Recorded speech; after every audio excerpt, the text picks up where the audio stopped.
حدیث نبوی روایت حضرت عائشہ سے فرماتی ہیں کہ نبی صلی اللہ علیہ وآلہ وسلم رات و دن میں جب بھی سو کر اٹھتے تو وضو سے پہلے مسواک کرتے تھے۔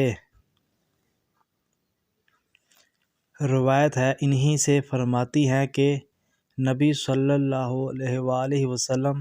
مسواک کر کے مجھے دھونے کے لیے دیتے تھے تو میں پہلے اس سے مسواک کر لیتی تھی پھر دھو کر